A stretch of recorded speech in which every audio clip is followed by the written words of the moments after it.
Madara laid in the infirmary, one of the last of his party members to be properly healed by Aqua.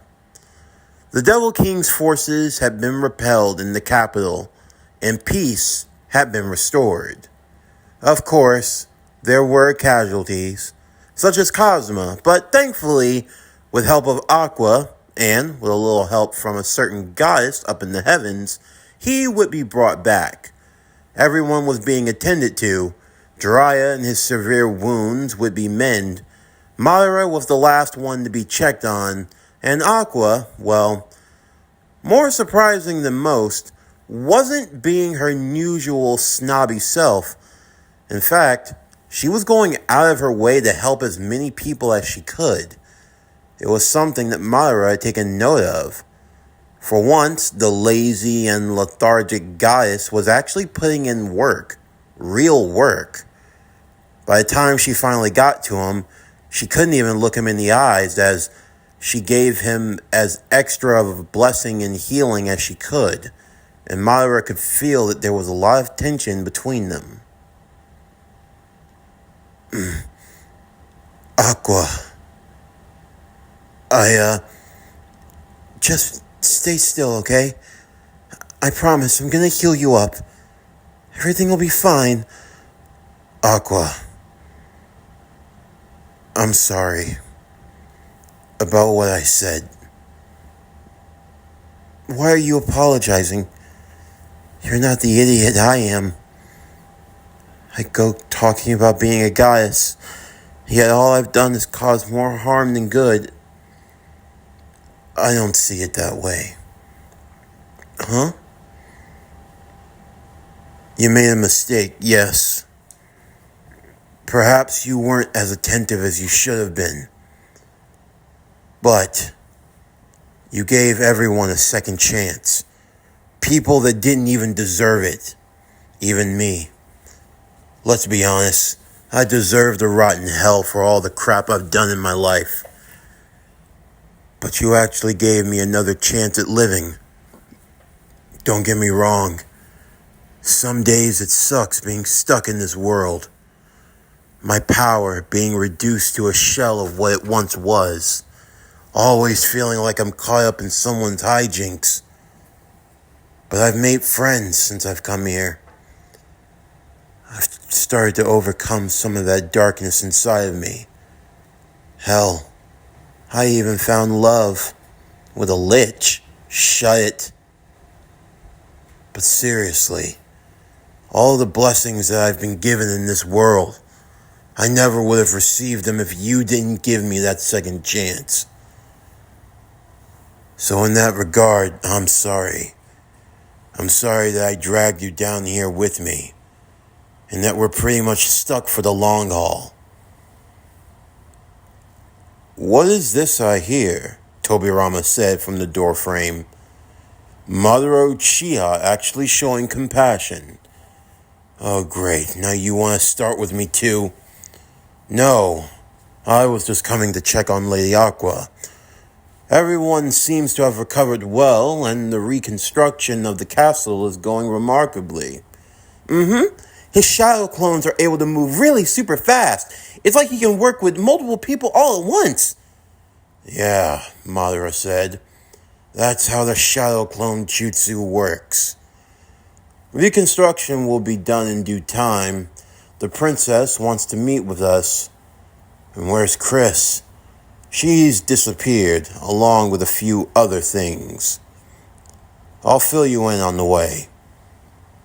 Once Madara had been properly healed, he met with Kazuma and Jiraiya, as they had another matter on their hands.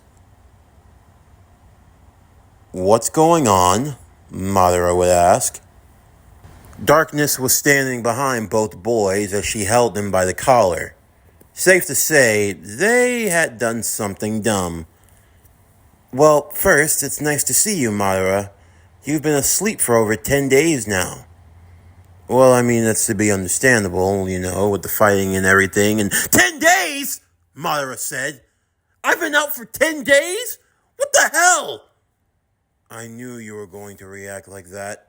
Tobirama said as he cleared his ears from Madara's yelling. What do you expect me to think? I've been out cold for 10 days! What did you do? What did you both do? Well, you see, Chris was still trying to get as many of the artifacts as she could. You know, there's Prince Temujin, he has that sword, and there's Iris and her necklace, and what about her necklace? Apparently, it's a sacred artifact, Tobirama said, a powerful one that has the ability to switch bodies between individuals. And once you kill the body of the person you switched with, the new body becomes your body. It didn't even need to be explained to Madara since he already knew that power like that could definitely be dangerous in the wrong hands. But what exactly happened? Well, 3 days ago, Jiraiya, Kazuma, and Chris, Darkness would explain, they were attempting to steal both of those artifacts. And how did it go? Kazuma died in the process. Again? Madara said. Yeah, I got caught by the wind sword of Excalibur, and he got turned into sashimi, Tobirama said. He got cut up like you were a plate of cutlets from a barbecue shop. That bad? This Prince Temujin, his power is on a whole nother level compared to ours. What level is he at? He's a level 75. It now dawned upon Madara just how powerful the people of this world could be. He was only at a level 31, hovering at a 32. The prince was at a staggering level 75. And there had to be even more monsters, adventurers, and generals, and all the like, who were even stronger than that. For Madara, it now started to dawn upon him that in this world, he truly was just a drop in the bucket. There were a lot more mountains, and he had only cleared a few valleys. But it was intriguing. So what now? Are we in trouble? Madara would ask. No, thankfully they were all in disguise, Darkness explained. So no one knows exactly who they were. But we have another issue. Kazuma was holding up what appeared to be a ring. Kazuma, what did you do?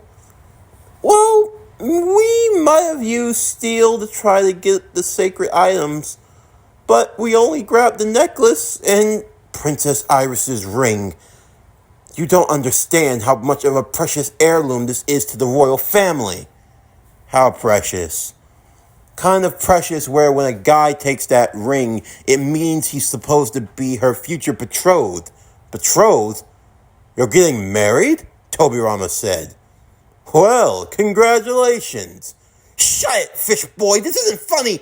I didn't mean to. Why can't I just return it?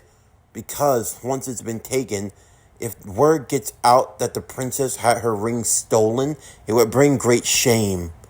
Can't I just give it back to her as a mistake? No, that would also bring her great shame, and you would be executed on the spot, along with anyone else who was involved. And I'm pretty sure that the prince is going to do the executing personally, right? Madara said. Exactly. And we have neither the power nor the strength to face him. So what exactly are we going to do? Kazuma has to keep the ring. Keep it safe and keep it secure and let no one know that you have it. Oh man, things are just going from bad to worse.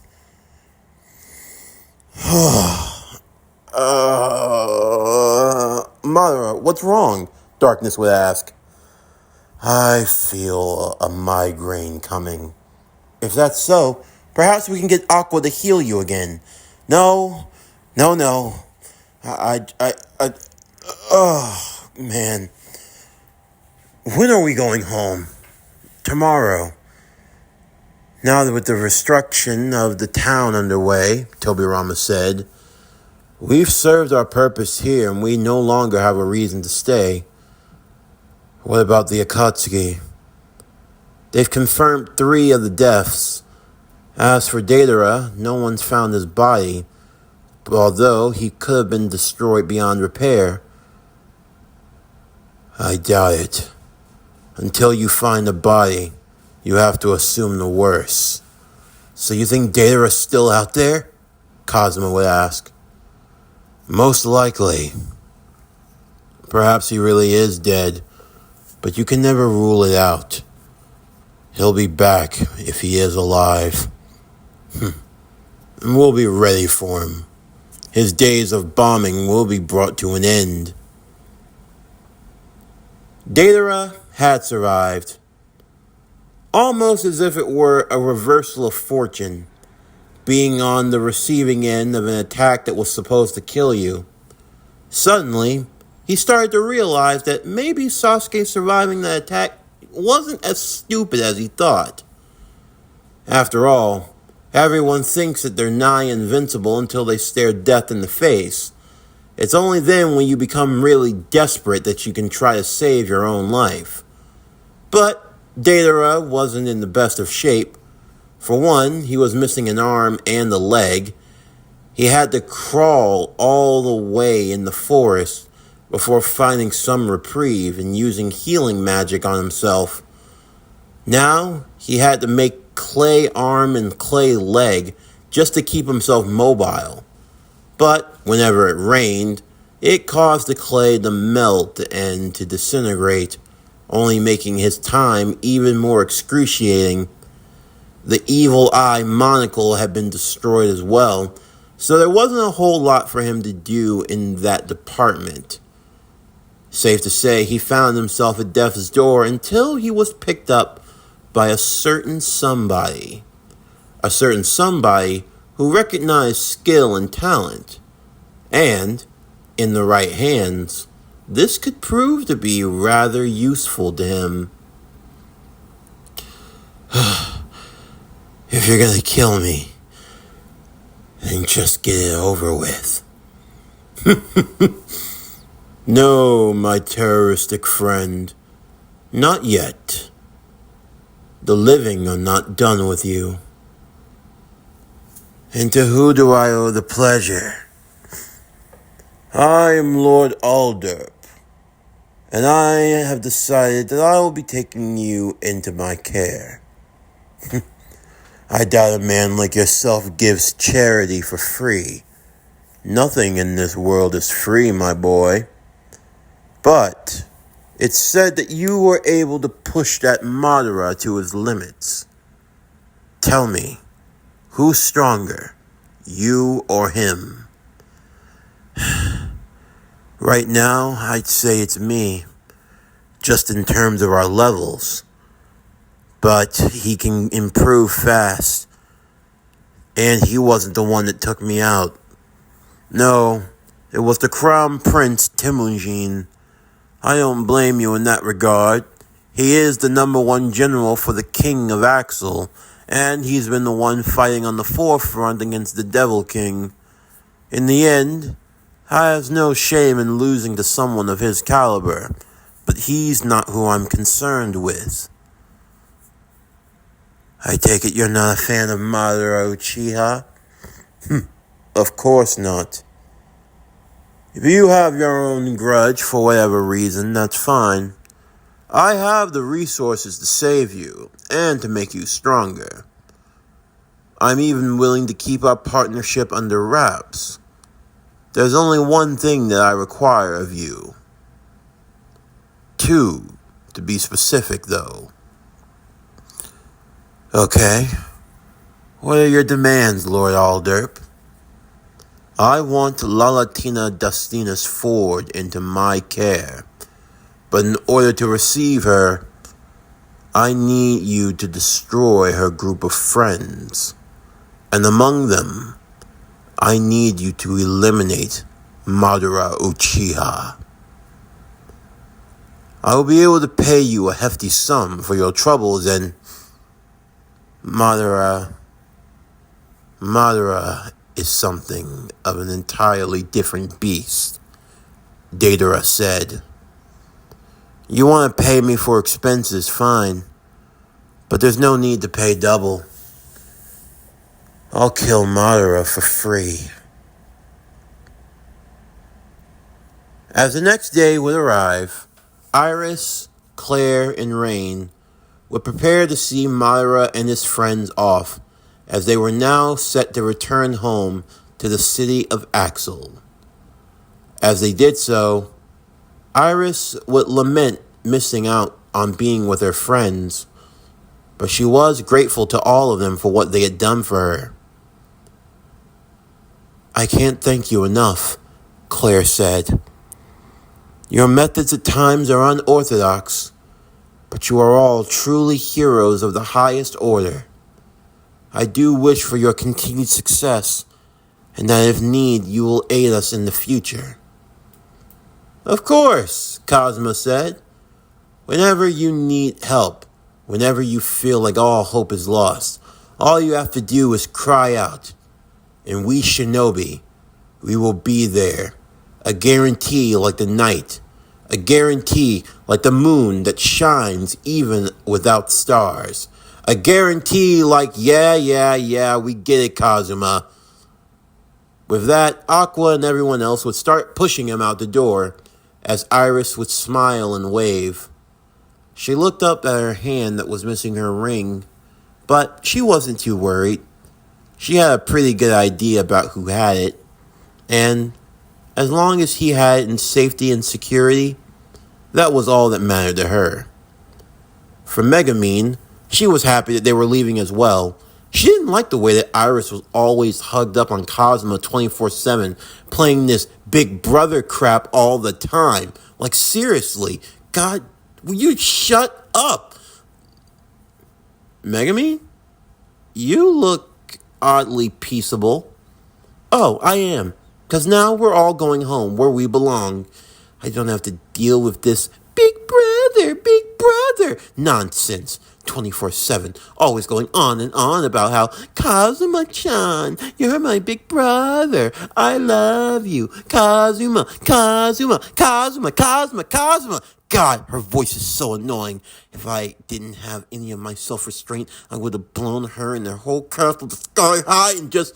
It sounds like someone's jealous, Kazuma said with a smile. Jealous? I'm not jealous of anything. Besides, who's going to carry me back home whenever I perform my explosions, huh? I can't always rely on everyone else the way that I rely on you. Oh, so you rely on me, huh? Shut it, Kazuma! This is what I have to look forward to, Madara thought. Still, he had his own reasons for wanting to be back home. You miss her, don't you? Tobirama said as they began to walk. Huh? Wiz, I mean. Anytime she's around, you turn into a lovesick puppy. I would watch what you say, Tobirama.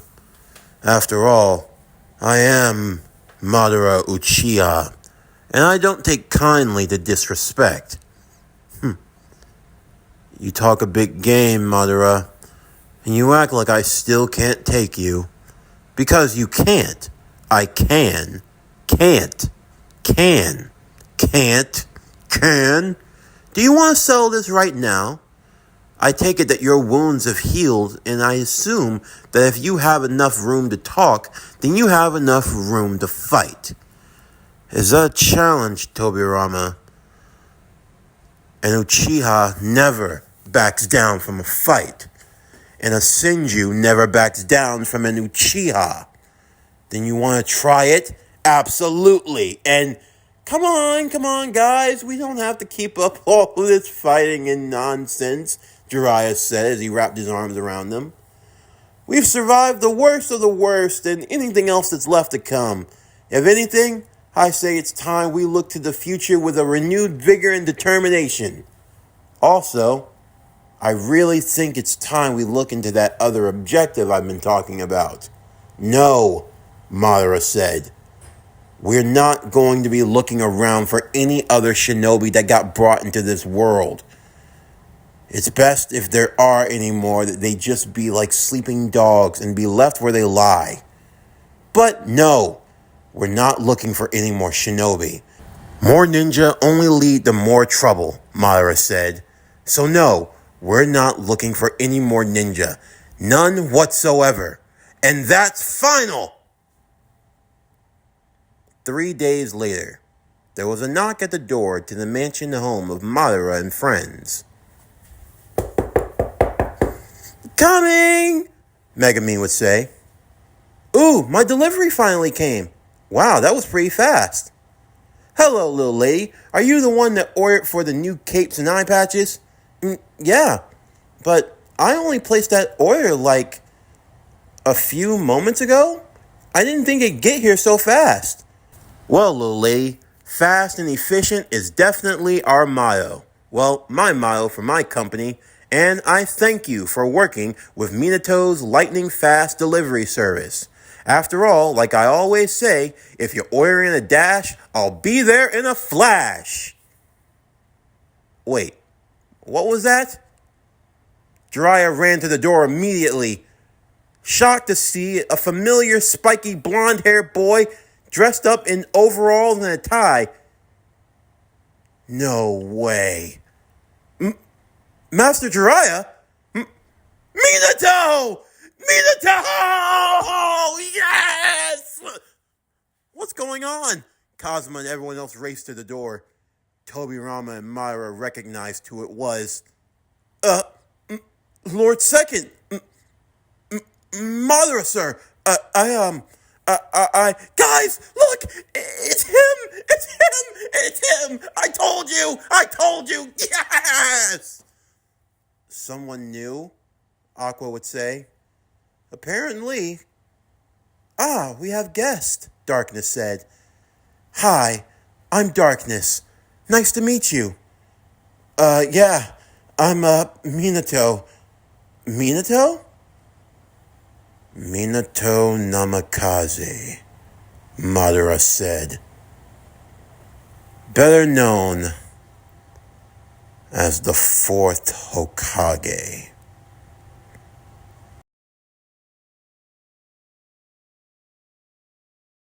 This concludes Konosuba, the last shinobi of the wonderful world.